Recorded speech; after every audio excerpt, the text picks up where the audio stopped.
What is going on, everybody? Welcome back to another episode of Elite Cast. I am Parker Rogers, and as always, I am joined by. Bressington. All right, guys, let's get into it. The week is over. The championships are over. Groups A, B, and C have just finished. I believe Group C just finished about an hour and a half ago. Czech Republic came out on top, but more on that later. So we're just going to kind of jump into it, see how well we predicted.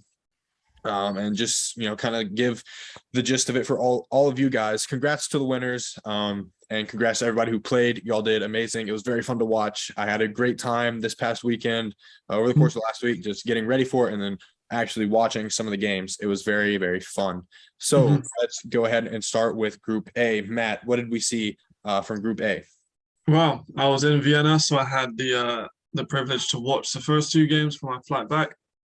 So to wrap up Sweden and France, it was just about who won it more, honestly. Run games came into a big thing. France led at halftime, Sweden pulled away, and then France couldn't keep up. Sweden won 31-21 and advanced to the final. And then after that, Austria took on Denmark. A good game. Austria proved that they're Austria. And they comfortably won. There was not really any point in that game where you're like, oh, Denmark might come through with this one. It was a comfortable victory. They only conceded in the last few minutes with a pick six. That was the only points that Austria gave up on that game. So it was a comfortable one. And then we moved on to France versus Denmark for the third place game.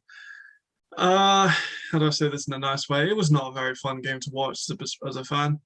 If you like fourth downs and punting, you probably had a great time. But if you're a specialist, like we talked about, you're not doing a specialist, superlatives. But if you're a specialist and you're want to see like some good punting and kicking action, there was some really good punts. That's the thing, and it sounds really like taking a mick.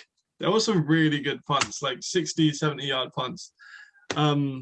But obviously, as a spectator, you don't want a game to end 0-0. Like it went 3-0 to Denmark's favour, who booked themselves third place in that group. But the game at 0-0 at full time, something's gone wrong.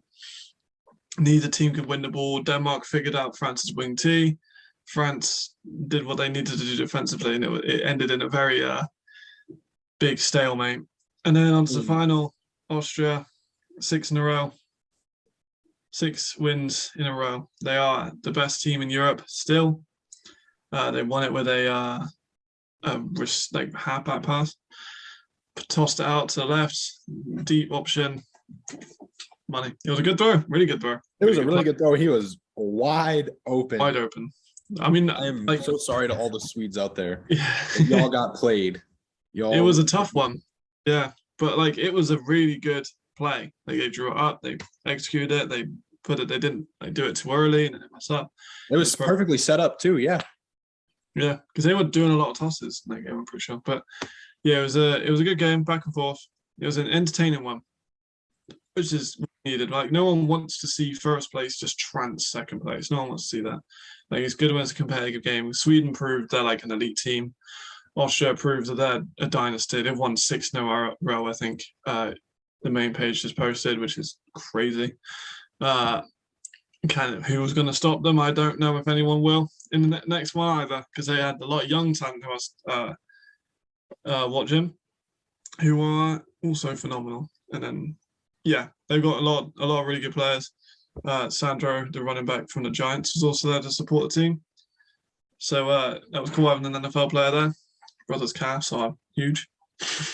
But yeah. It was a good finals, and then I'll let you have anything to add on to Group A. Yeah, adding on to Group A, going back to that game against Denmark and France. I just want to point out France dominated the game in yards. So their net rushing yards 194 against 94. So they had 100 more rushing yards than Denmark.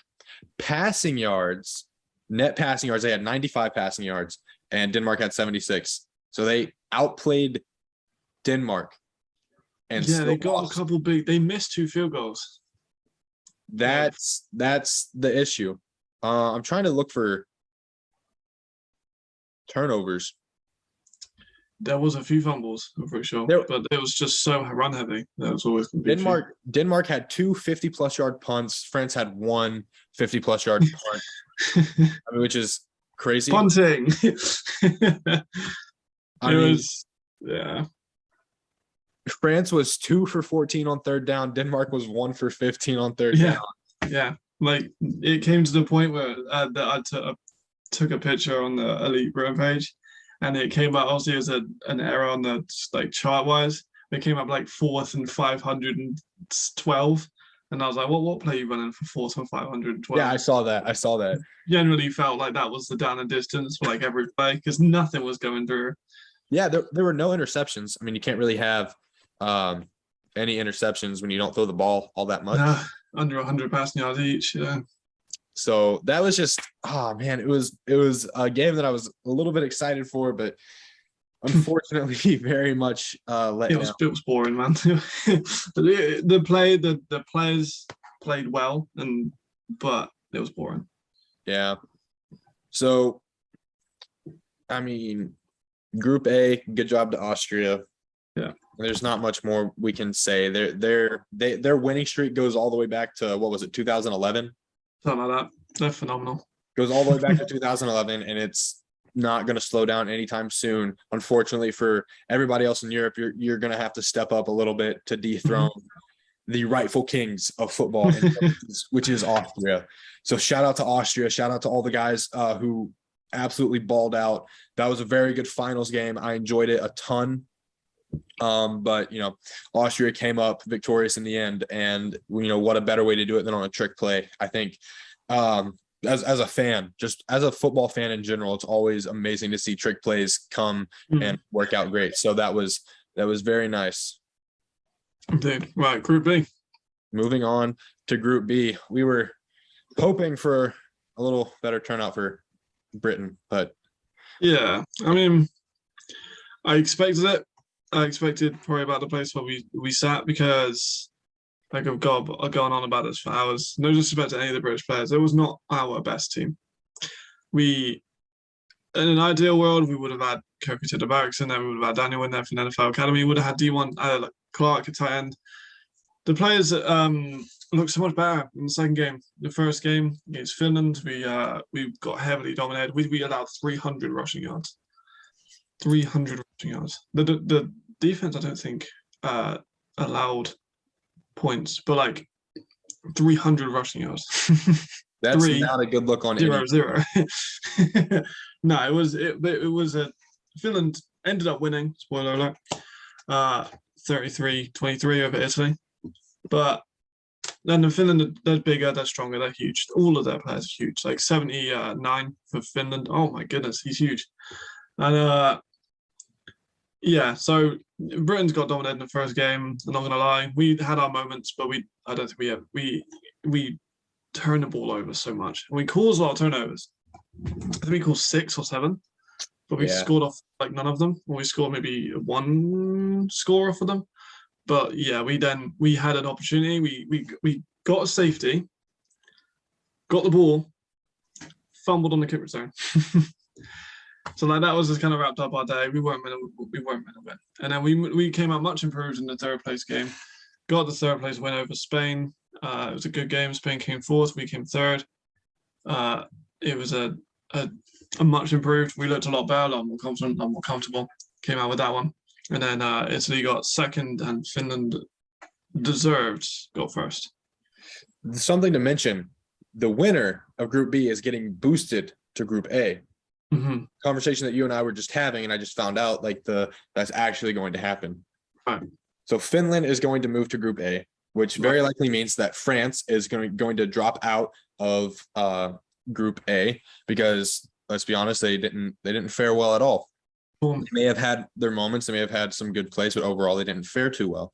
So what this means, I think realistically speaking, I would have preferred to see Germany. We were talking about this. I would prefer to see Germany put into Group A, Finland stay in Group B, have, who are we talking? France. No, yeah. Germany replace France in Group A, have France dropped down to Group B, and then Spain go to Group C, and then we agreed on Holland to be the fourth team for Group C. Yeah, I think one way they could do it is Germany go up to A.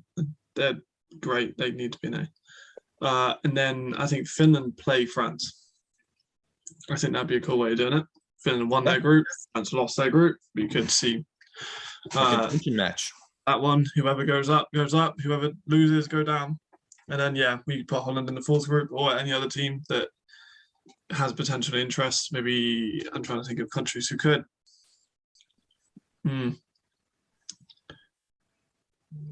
Maybe Norway, then possibly.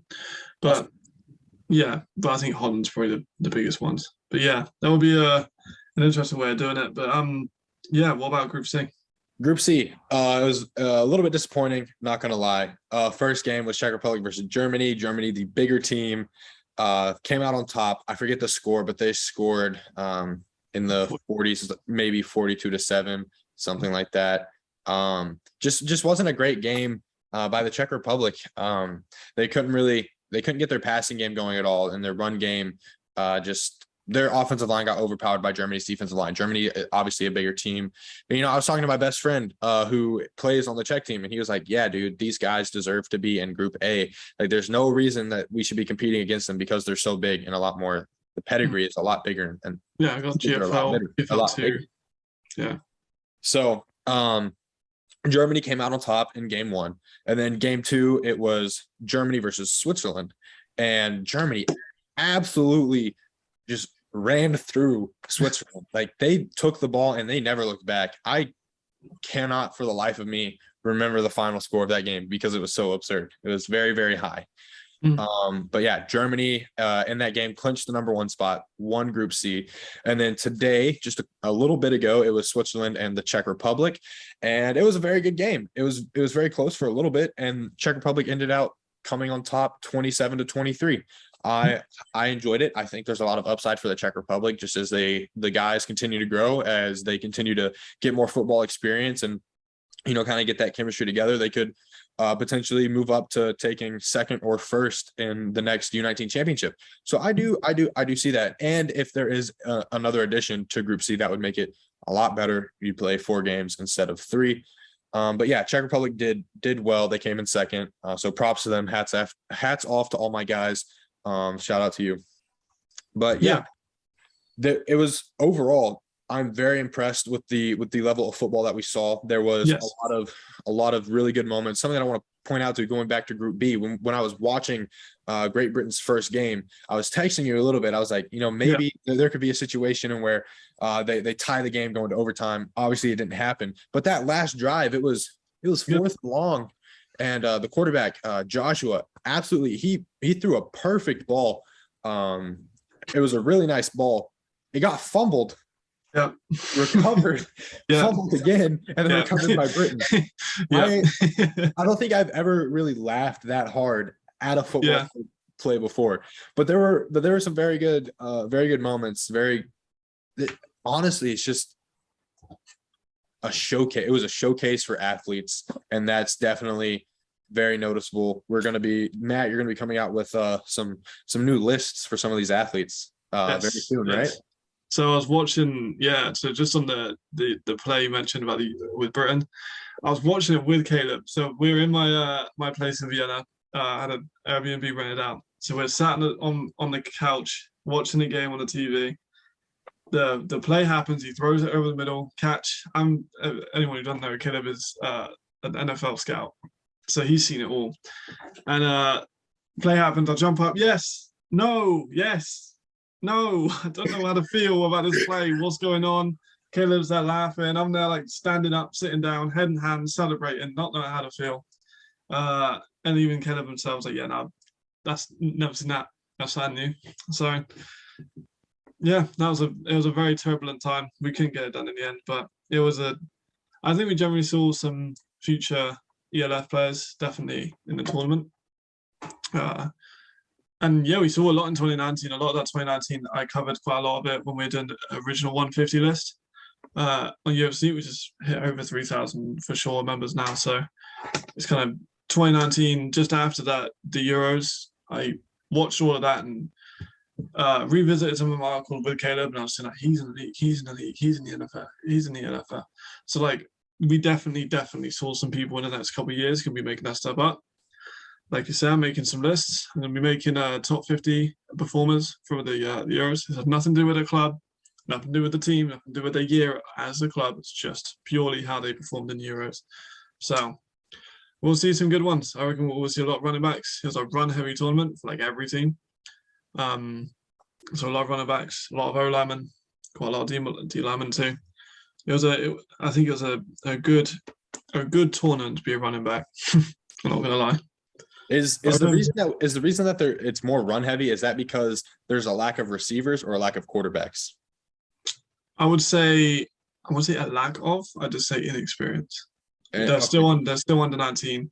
They Right. haven't probably been playing for that long, and yeah, I'd say both the first games were MVP running backs. The Swedish running back won MVP Oliver, and then the Austrian running back, number 24, blanking his name at the moment, but he was phenomenal. I actually mentioned him afterwards. I was like, you played brilliantly. Well done. So they both won MVPs in their first games, and that was just based off their abilities. So yeah, I think running game in Europe is very strong, and it's got a big future. And that's why we see a lot of O linemen, a lot of running backs coming out of Europe. And on the flip into that, we also do see a heavy amount of defensive linemen coming out of Europe, coming to America, going to the ELF, the Canadian League, the NFL, anywhere like that. I think predominantly Europe is a D-line heavy export. You know what I mean? Like David Ojaro, I know he's American as well, but Scottish by nationality, D-line, and then the Greek player from the Chiefs, D-line. Carl yeah, and then we've had the Jack Crawford from the UK, D-line. Yeah, there's the other one on the Ravens, Daffy, I think that's his name. Right. He's from Europe. Yeah, so like we produce on the D-line, and with the O, that is what we do. So yeah, I think we definitely saw some good. It was a nice tournament. It was good to be back after COVID, obviously, because it got delayed a year. Germany back in competition after like 6 years. So it's good to see them back. It's dominating. Should be in a high group, but what can you do? Yes, and that's the waters kind of ease themselves into it. For but sure. they're already established. They're already good. So there wasn't really too much of a need for that, obviously. But where I'm not sure if we have announced city for the next one. I don't think we do. I don't think so. But I mean, they held it in Austria this year, obviously. I reckon they'd had it in Bologna last time. So I think maybe do it maybe even in a Scandinavian country. It'd be pretty cool. Go to Sweden. Would be cool. Seeing a good matchup, a good bunch of football in Sweden. Yeah. So that about wraps it up. Really, it was a great week of football, great weekend of football, great players, great plays. Hats off to everybody who competed. You make our job interesting. So for sure, I loved it. Yeah, it was great. So that about wraps it up for today, guys. Thanks for tuning in and joining. And with that, Parker and Matt signing off for today, guys. Very much.